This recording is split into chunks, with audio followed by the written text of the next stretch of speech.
Sinners, ou o título brasileiro Pecadores, seria mais um filme sobre redenção dos personagens, né? Como muitos que tem por aí, mas ele é bem mais que isso.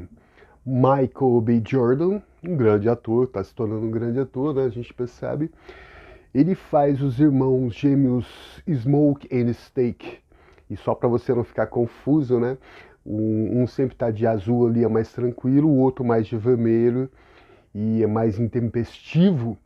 E eles estão voltando então para a cidade de Natal, ali próximo ao Mississippi, para reconstruir suas vidas, né? Para tentar aplacar lá os pecados do passado. Mas não será tão fácil assim, pois eles terão que enfrentar não só o racismo, né, daquela época, daquela sociedade brutal, né, contra essas pessoas, mas como se não bastasse algo sobrenatural, e serão obrigados a lutar para sobreviver. Isso mesmo, o filme é considerado uma grata surpresa em meio a muitos filmes que a gente está vendo aí mais do mesmo, né? E ele é imperfeito, mas cheio de estilo, realmente delicioso de assistir. Realmente uma grata surpresa. Sinners, Pecadores. Bora ver?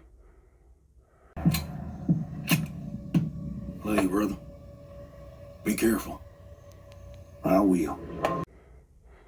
Então, no Mississippi, dois irmãos gêmeos voltam para a sua cidade natal, né? Agora eles estão ricos, né? Eles viviam como gangster, na verdade. Daí talvez o sentido de pecadores, né? Ou então a visão que os pastores, que a comunidade religiosa tem sobre aquele estabelecimento. Pecadores. Bom, eles voltam, né, para sua terra natal e ali agora, como a molecada gosta de dizer, ostentando, os irmãos Smoking Steak estão ali ostentando para cima dos, como diria assim, dos racistas do local, né? Existe uma propriedade da Ku Klux Klan, né, que é uma serralheria, e tá lá os irmãos negociando, né, debochando ali do racista, né, do sulista, para comprar aquelas terras e transformar ali num clube de jazz, num clube onde só poderá entrar a comunidade negra, né? E logo a casa se transforma num sucesso, né? E a gente vê que chama a atenção das pessoas brancas e de um grupo particular, de um grupinho sobrenatural que mudará tudo. Na verdade, esse grupo quer o poder do Sam, né, que toca ali e consegue evocar o passado, né, as imagens onde tem aquele pessoal dançando, assim, onde muda tudo, ali você fica extasiado, né, vendo aquele presente, o passado, né, a música, né, feita pelos negros, sempre os brancos se apropriando dela, né, e ele não será fácil sobreviver naqueles tempos, assim, dessa comunidade onde a cor da pele já é um empecilho, né, já é uma dificuldade terrível viver naquela sociedade, né? E como eles são poderosos também, agora são ricos, né? Fica mais complicado para o pessoal ali pegar e fazer alguma barbaridade.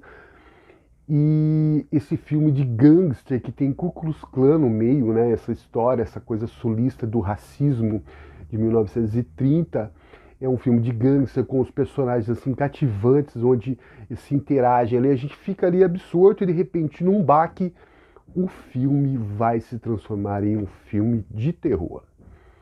Sim, ele se transforma no filme de terror e tá aí talvez a novidade ou não, mas assim impacta. Né? A gente está lá assistindo, já está acostumado com aquela coisinha toda e começa aquela gore, aquela sanguinolência.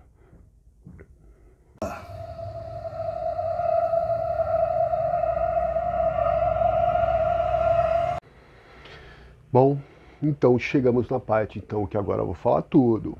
Vou falar alguns spoilers, eu tentei não dar, eu acho que o mínimo de spoiler possível para você ter a sensação, para você ter o prazer, né, de assistir o filme. Mas ainda se você não assistiu agora, talvez eu possa dar algum spoiler que você não vai gostar, então fica avisado. Diferentes gêneros dançando na tela, né? A gente percebe, tem esse tipo de sensação com esses filmes em que o diretor realmente ele é um cara bom, né? O terror vem nos jump scares, talvez na própria comunidade, né? No mundo real, né? O que é mais impactante, pois é a ignorância, o ódio, o racismo mesmo de uma pessoa por outra, pelo simples fato da pele dela ser de uma cor diferente, né? E a Ku Klux Klan, né, que para quem não conhece a Ku Klux Klan são aquelas pessoas que pegavam as pessoas negras, assim, vestiam um capuz branco, né, saíam ali barbarizando, né, enforcando pessoas, e uma característica era, né, o capuz branco e a, a violência e a cruz queimada no meio da noite, né? Então imagina o terror dessas pessoas. E a Ku Klux Klan é real até hoje, né? Então a gente fica ali impactado por aquilo. A fé, a música, a religião em si, né? Parece estar ali conectada de uma maneira sutil, né? Na tela, sentimos isso, a gente percebe esse sentimento, né, que o diretor, como eu disse, como o diretor mesmo de qualidade passa, né? Sinners, então, é uma grata surpresa, uma boa surpresa nesse oceano de lançamentos aí da mesmice, né, de uns filmes que a gente não tem mais, fora algumas gratas surpresas, né?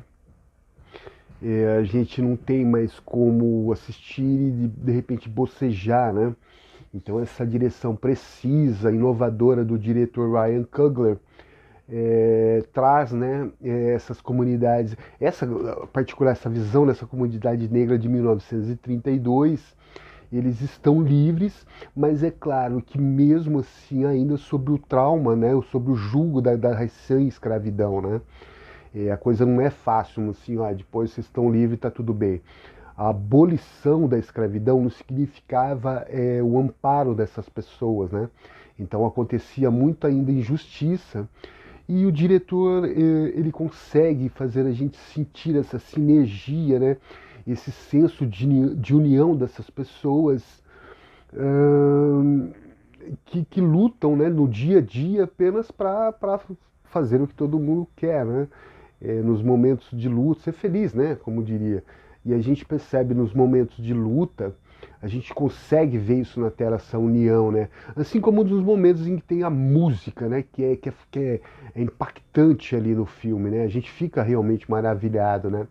Falando em música, o guitarrista Lucien Moore, que é o Miles Keitel, ele é filho de um pastor e vive esse dilema de se entregar a Deus, se entregar à comunidade ali religiosa, né, onde o seu pai é o pastor, ou então aquele talento, ele consegue fazer com que a música flua, né, que as pessoas ficam extasiadas, literalmente o passado e o presente se encontram ali né, quando ele toca e canta, e realmente pro Steve Vai, pro Joe Satriani ficar vermelho de raiva. O moleque toca muito, né?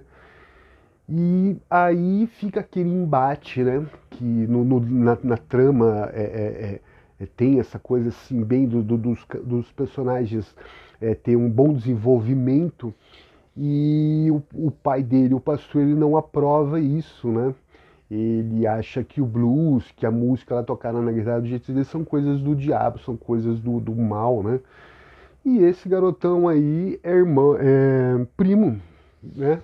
O Sam, ele é primo dos irmãos gêmeos que estão retornando à cidade ali na sua, na sua tentativa de redenção, né? Nossa. You keep dancing with the devil. Careful, boy. Então, a redenção, todo mundo procura ela, mas chega um momento na sua vida que você percebe que fez alguma coisa que não deveria ser daquele jeito e tenta consertar de alguma maneira, né? No caso deles, eles eram praticamente gangster, né? Então eles fizeram muito mal, né? Muita coisa ruim. E, bom, vamos falar, ninguém é inocente ali, né? E tá lá, é legal ver eles negociando com os racistas que não podem fazer nada, né? Compram essa serralheria que pertencia a Ku Klux Klan. E aí querem abrir uma casa de blues, shows assim, de coisas assim só para a sociedade lá deles, né? Para ninguém interromper. A paisagem do interior sulista, né? É linda, né? É aquela coisa assim, tem aqueles planos que o diretor grava assim é fenomenal, né? Mas a gente tem sempre aquela sensação de que o mal está ali à espreita, né? Por mais bucólica e bonita que seja a paisagem, a gente sempre o mal de uma forma assim que a todo momento pode desencadear, né? Alguma coisa terrível. O pecado, então, pode ser representado pelos irmãos, né, que fizeram tudo isso daí, tentam se redimir, ou então a visão que a comunidade evangélica ali, a comunidade religiosa, desculpa, faz ali das pessoas que frequentam aquele lugar, né, até hoje, né. O filme então mostra, né, que essa redenção, essa coisa toda a gente procura, né. E às vezes assim a gente tem a sensação de ir lá no céu, aquela plenitude, e depois dançar com o diabo sobre a luz do luar, né? De tão intenso aquela reviravolta, né? Como eu disse, é um diretor mais competente que consegue fazer isso, né? E a música, claro, ajuda bastante ele, né? Um elemento importante, né? A Casa de Blues é um sucesso, o pessoal se diverte, né? Tá tudo tranquilo. E quando você tem um certo sucesso, principalmente de pessoas que deveriam estar sofrendo, vai chamar a atenção, claro, da comunidade que detesta esse pessoal, né? Da comunidade branca. Mas aparece lá então os rapazes, né? Que bem apessoados, né? E eu começo a tentar entrar no local, e é engraçado, às vezes, assim, umas veias cômicas, como o Delroy Lindo sempre tem lá pra gente dar uma risadinha. Não sei se isso é legal ou não, né? Porque no filme de terror você tem que passar medo. Mas esse daí eu perdoo. E tá lá o pessoal querendo entrar, né? Então é até engraçado os vampiros tentando entrar. Por quê? Porque para quem não conhece a cultura dos vampiros, eles têm que ser convidados. Então tá lá, olha, se eles não ser convidados, não vão entrar de maneira nenhuma. E às vezes tentando eles entrar ali é muito engraçado, né? Mas chega ali então um momento em que vai ter uma pessoa ali, né? Que acaba convidando o pessoal a entrar. E aí sim a gente consegue a gente, né, consegue sentir aquela ruptura, né, na realidade ali, porque o que a gente via justamente era pessoas ali tendo aquela coisa naquele tempo terrível, né, vivendo daquele jeito, né, com personagens muito cativantes assim, tendo aquele relacionamento, a gente se acostuma com aquilo. Aí de repente do nada, é como se você tá ouvindo uma musiquinha blues, um country, e de repente começa a ouvir um thrash, um heavy metal pesado, porque aí o cara deixa os vampiros entrar, então eles começam então a atacar, né? Tem uma horda de vampiro e a sanguinolência, o terror, né? Aí muda a característica totalmente, né? Do filme. Você tem aquela viagem de montanha-russa, né? Que a característica dos filmes, eles atacam tentando matar as pessoas, liderados por um vampiro, né? Um irlandês, um senhor de terras antigo, né? Que tenta pegar o quê? Ele quer, na verdade, aquele dom que o Sam tem de quando toca, volta para o passado e para o futuro, né? E ele tenta todo momento fazer esse tipo de coisa de pegar aquele dom, de certo modo, do Sammy. That ain't your brother.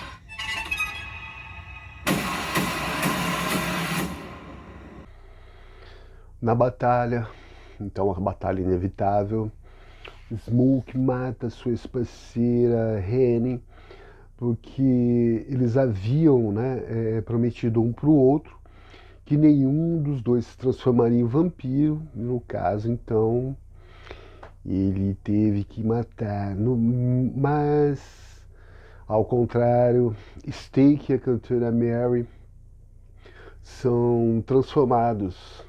A música de Sam, então, tem a capacidade de conectar com os espíritos.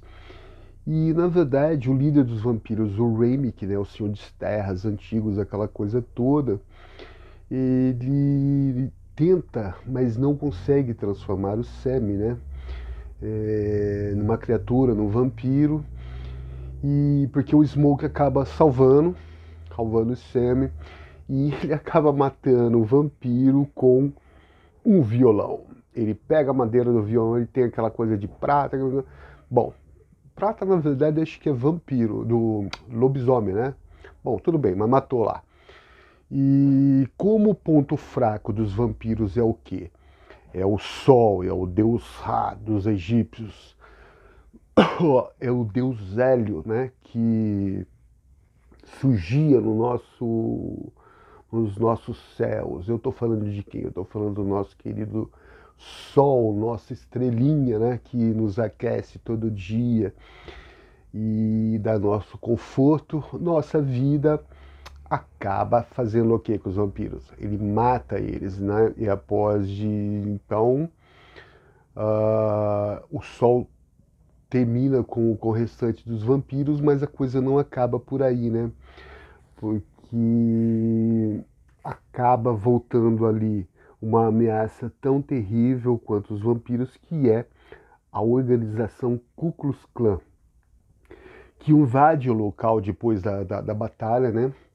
É claro que procurando não resistência para acabar logo, para tirar o pessoal dali, né?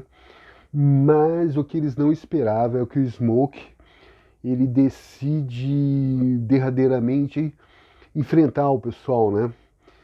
E ele acaba matando os caras mesmo. Mas tem um preço alto a pagar por isso, né? Nos últimos momentos ali, se é que você me entende, ele pensa como seria a sua vida se tudo fosse diferente, né? Se tudo fosse ao contrário daquilo, dos eventos que a vida acaba transformando, né? E enquanto ali todo o ciclo de dor e culpa parece chegar finalmente ao fim. Eu tentei de novo nos spoilers, dar menos spoilers possível, porque você precisa assistir esse filme, né, assim, com menos de conhecimento possível, para você se surpreender, como aconteceu comigo, né? Se você gostou de Get Out, né, do Peele, do diretor, aquele filme estilo psicológico, terror, uma coisa assim, ou então do Tarantino, o Drink no Inferno, que é um clássico para mim, né? É um terror filme gótico, sulista, eu não sei. Só sei que é uma coisa deliciosa de ver, né? É um filme que faz você lembrar porque que você gosta de cinema, porque você gosta de ir lá no shopping chato, encontrar gente chata para assistir um filme.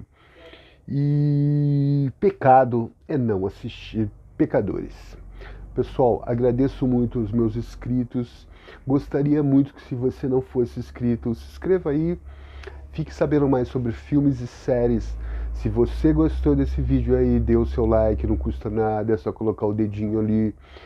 E, pessoal, obrigado e hasta la vista, baby.